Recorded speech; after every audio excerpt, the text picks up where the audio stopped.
은혜의 시간이 되시기를 기원합니다. 할렐루야. 주님의 은혜가 복된 주위에 예배드린 여러분 모두 함께 하시기를 빕니다.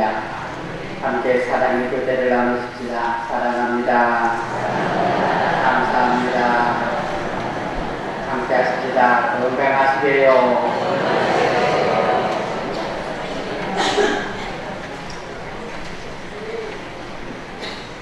이제 봄농사는 큰 일은 다 마친 것 같습니다. 여러분의 수고로 돈과 밭의 곡식이 아름답게 심겨졌습니다. 심겨진 곡식들은 여러분의 기도와 돌봄으로 잘 자라게 될 것입니다. 하나님께서는 시원한 바람과 햇빛으로 그리고 때를 따라 내리는 비로 이 곡식들을 자라게 하실 것입니다.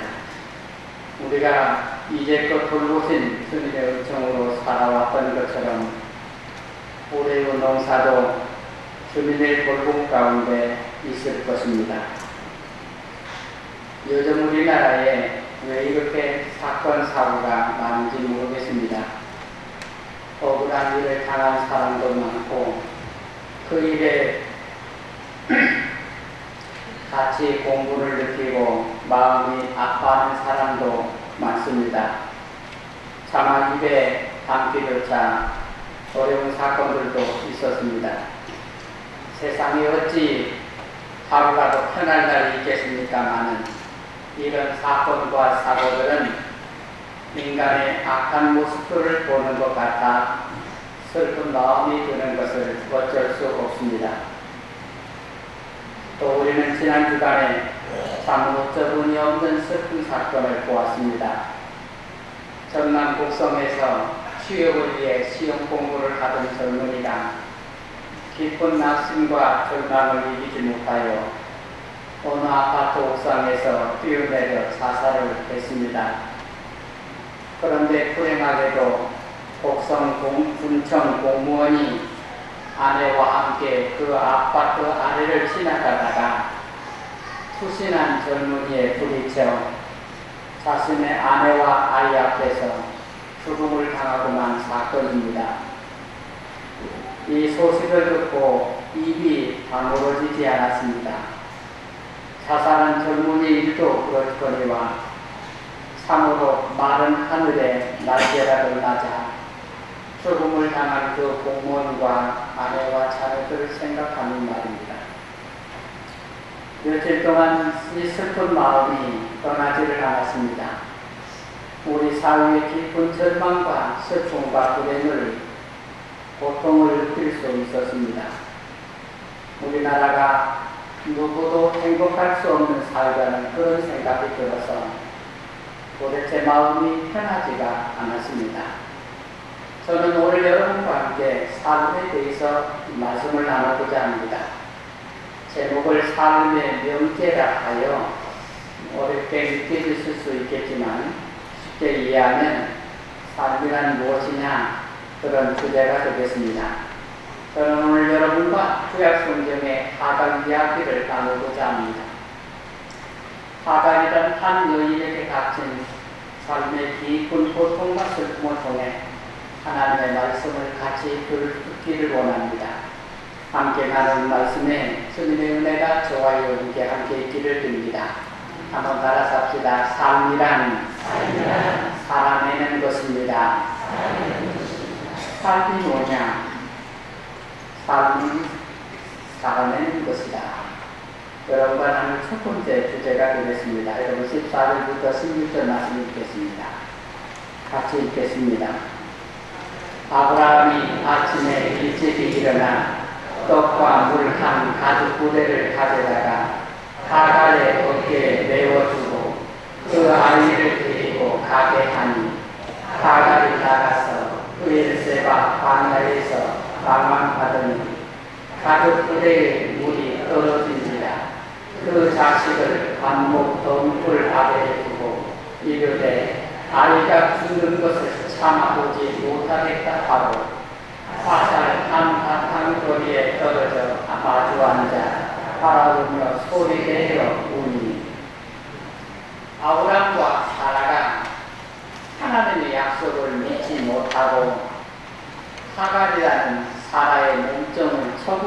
됐습니다. 그래서 낳은 아이가 이스마엘입니다. 그런데 뒤늦게 늙은 사라가 임신하여 아들 이삭을 낳았습니다. 그러니 문제가 생긴 것입니다. 사라가 마음이 변했습니다. 자기 아들 이삭과 섭의 아들 이스마엘을 같이 키울 수가 없었던 것입니다. 결국 하갈과 이스마엘을 집에서 쫓아낼 수밖에 없었습니다. 아브라함이 아침 일찍 일어나 떠나갈 척과 그리고 아들을 위해서 떡과 물 한 가죽 부대를 준비했습니다. 하갈의 어깨에 물과 떡을 메워주고는 아들을 데리고 나가게 했습니다. 쫓겨난 하갈이 울며 이스마엘을 데리고 어디로 갈지 모르고 걷고 있었습니다. 어디로 갈지를 모르고 걷고 걸었습니다. 아브라함이 갈대아 우르 땅을 떠나서 어디로 갈지를 모르고 걷고 걸었던 것처럼 하갈도 어디로 갈지를 모르고 아브라함의 집에서 쫓겨나와서 걷고 걸은 것입니다. 그러다가 브엘세바 광야에 이르렀습니다. 브엘세바 광야는 이스라엘 남쪽 광야지대인데 지금도 불도 나지 않는 광야지대입니다. 이 광야에서 물이 떨어졌습니다. 햇빛은 뜨겁죠. 사막기후에 날은 덥죠. 물은 없죠. 가다가다가 지쳤습니다. 팔은 목마름으로 기운이 진했습니다. 아직 어린 아들은 기진해서 숨을 헐떡거리며 거의 죽을 지경에 이르렀습니다. 아들의 죽음을 차마 지켜볼 수 없었던 하갈은 아들을 숲을 그늘 안에 뉘어두고 멀리 떨어져서 하나님 앞에서 통곡을 하면서 울었습니다. 극심한 고통과 슬픔에 빠진 하갈을 통해서 우리가 배우고 하나님의 음성을 들어야 될 하나님의 음성이 무엇일까요? 저는 이것을 이렇게 읽었습니다. 삶이란 살아내는 것이다.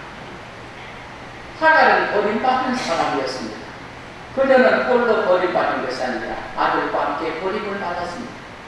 그녀의 슬픈 눈물은 그녀의 고통을 말합니다. 그녀는 눈물로 자신의 고통을 감내하고 있었던 것입니다. 그녀는 누구의 도움도 없이 자신의 고통을 자신의 온전을 감당해내고 있었습니다. 그게 눈물 흘릴 방법밖에 없었지만 말입니다.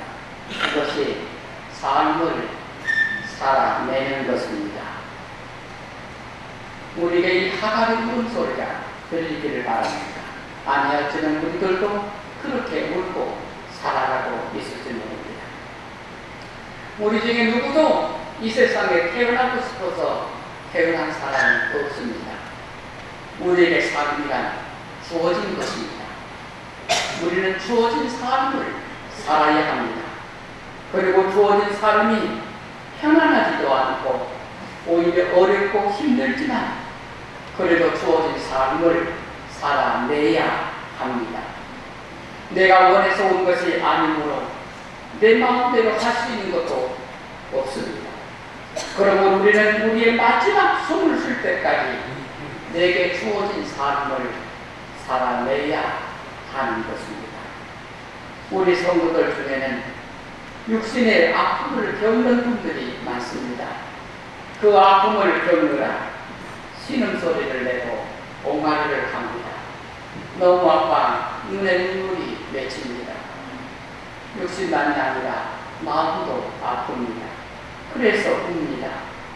그러나 삶은 울면서 살아내야 하는 것입니다. 우리는 온갖 새들의 소리를 들으면서 운다고 말합니다. 온갖 벌레 소리를 들으면서 운다고 말합니다. 모든 짐승이 내는 소리를 운다고 합니다. 세상에는 울음소리 천지입니다. 이렇게 세상은 울면서 살아가는 것입니다. 그런데 울어야 할 사람이 울지 않으면 문제가 생깁니다. 울어야 될 사람이 울지 않으면 문제가 생기는 것입니다. 우는 사람은 내가 살아가겠다는 의지가 담겨 있는 것입니다. 그러니 우는 것입니다. 슬프고 어렵고 힘들어서 울지만 그 울음 속에는 삶의 의지가 담겨 있는 것입니다. 고난도 역경도 감내하는 것입니다. 그게 우는 것입니다. 여러분은 가수 양인 씨가 부른 한계령이라는 노래를 혹시 들으셨는지 모르겠습니다. 장덕수라는 시인이 쓴 가사의 그 일부를 따서 하덕규라는 가수가 작곡한 노래를 양인 씨가 불러서 유명해진 노래입니다. 시인 장덕규 씨는 삶에 지쳐서 한계령에 올랐습니다. 산을 죽도록 헤매고 다녔습니다. 자신의 삶에 지쳐서 도대체 살아갈 힘이 없어서 이 문제를 해결하기 위해서 산을 한계령에 올라서 산을 죽도록 헤매고 다녔습니다. 그러는 중에 한계령에서라는 연작 시를 시편에 걸쳐서 연작 시를 쓰고 내려왔습니다. 가수이다 작곡가였던 하덕규 씨는 그의 인생이 절망에 빠져서 산에서 죽고 싶어서 한계령에 올랐습니다. 죽으려고 한계령에 올랐던 하덕규 씨는 자신을 성찰하다가 장덕수 씨의 한계령이라는 이 시의 곡을 붙여서 노래를 만들었습니다. 그래서 양인 씨가 불러서 유명해진 노래가 되었습니다. 저 산은 내게 울지 마라, 울지 마라 하고 발 아래 젖은 계곡 첩첩 산중 저 산은 내게 잊으라, 잊어버리라 하고 내 가슴을 쓸어내리네. 그러나 한 줄기 바람처럼 살다 가고파 이 산 저 산 눈물 구름 몰고 다니는 떠도는 바람처럼 저 산은 내게 내려가라 내려가라 하네. 지친 내 어깨를 떠미네. 살면서 내 삶이 한계에 부딪힐 때가 있습니다. 그러나 삶이란 그 한계에서 살아내는 것입니다. 삶이란 살아내는 것입니다. 이유가 없는 것입니다.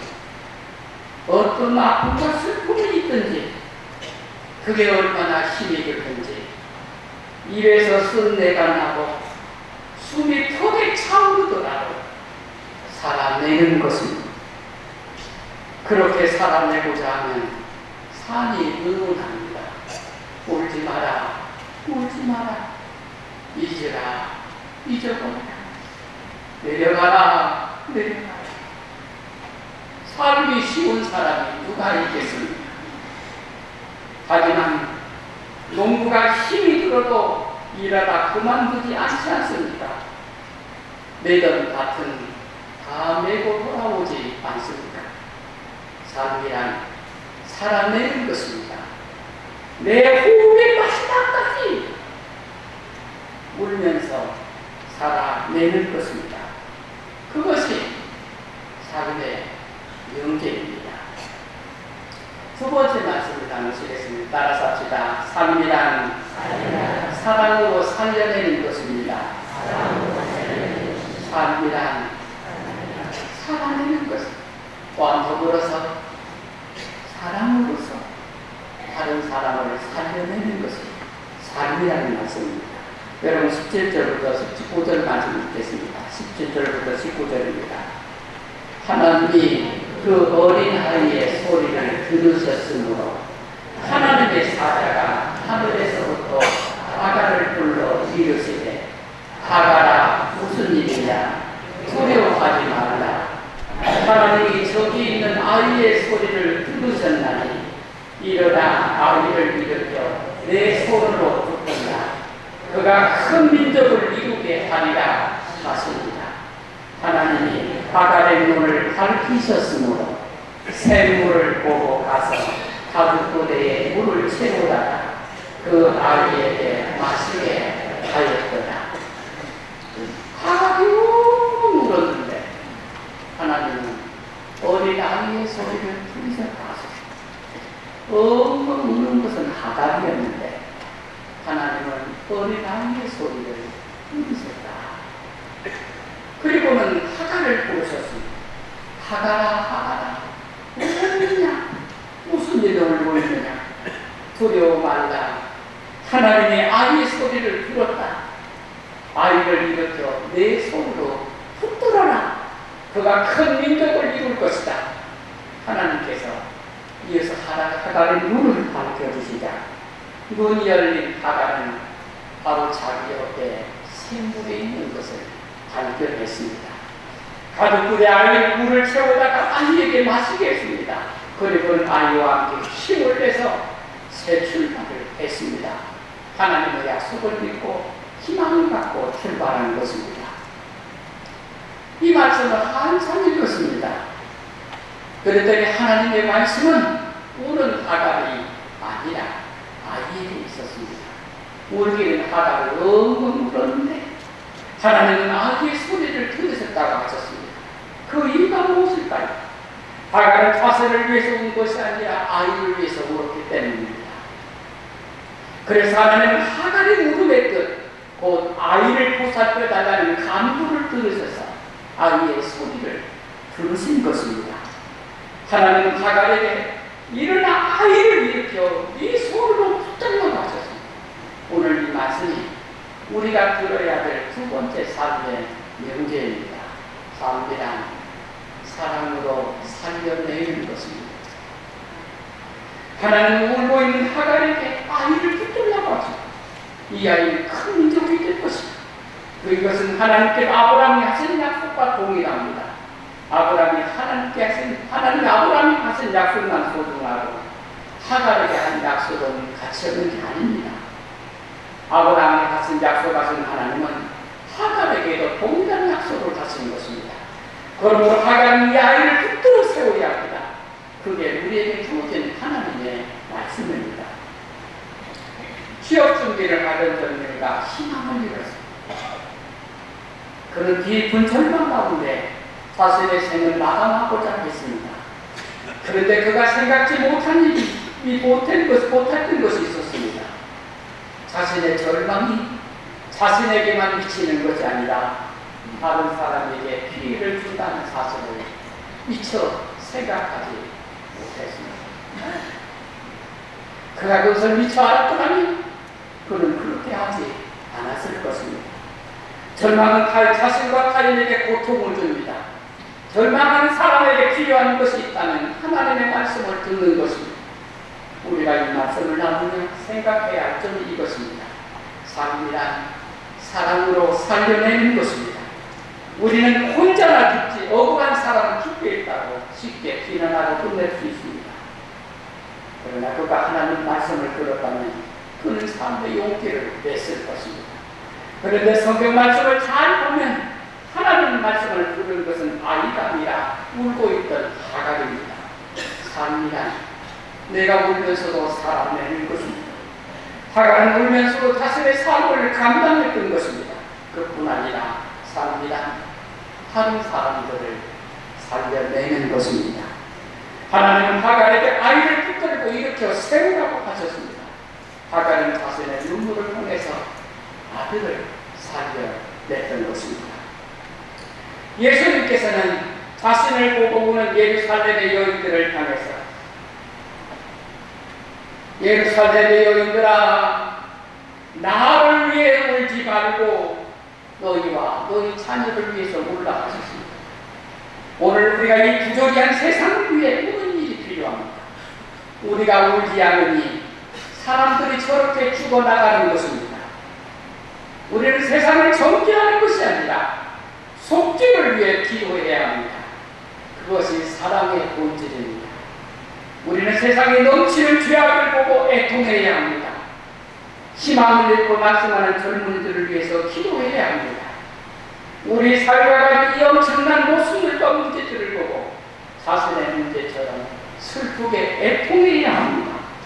몸이 아픈 사람들의 아픔이 내 아픔으로 여겨지며 울어야 합니다. 마음이 아픈 사람들과 함께 울어야 합니다. 생활에 어려운 사람들과 어려움을 함께 해야 합니다. 비난하기는 쉽습니다. 하지만 사랑하기는 어렵습니다. 사람이란 사랑하여 살려내는 것입니다. 그것이 하나님께서 우리에게 요청하시는 우리의 삶의 명제입니다. 며칠 전에 우연히 동물에 관한 동영상을 보았습니다. 동물 영웅이라는 제목의 동영상이었는데 동물이 다른 동물들을 돕는 장면들을 이렇게 보아하는 그런 영상이었습니다. 한 오리가 자기 입으로, 오리의 입으로 군붕어들에게 사료를 먹여주고 있었습니다. 철창을 사이에 두고 두 마리 있었는데 한쪽 마리 입에다가 연물을 물어다가 이쪽 철창 사이로 다른 말을 먹여주고 있었습니다. 물고기들이 물에서 뛰다가 몇 마리가 밖으로 뛰어나온 것 같습니다. 그런데 개가 자신의 혀로 물을 밑에 뛰어들 나온 물고기에게 물을 적셔주고 있었습니다. 곰이 물에 빠진 새를 건져주고는 천히 바라보고 있었습니다. 잠새가 죽은 자기 동료들 일어나라고 애타게만 깨짓하며 자기의 부리로 풍류를 흔들어 깨우고 있었습니다. 한 고양이가 죽은 개를 일어나라며 그 위에 올라가서 몸부림치며 깨우고 있었습니다. 저는 그 영상을 보면서 마음으로 눈물을 흘렸습니다. 내 삶이란 무엇인가? 나는 지금 어떻게 살아가고 있는가? 하갈의 광야에서 죽어가는 아들을 위해서 저절히 울고 있었습니다. 삶이란 이런 슬픔을 참아내며 살아가는 것입니다. 하나님은 하갈에게 아이를 일으켜 세워 붙잡아 가르쳤습니다. 삶은 내 삶을 살아내는 것을 뿐만 아니라 사랑으로 다른 사람들을 살려내는 것입니다.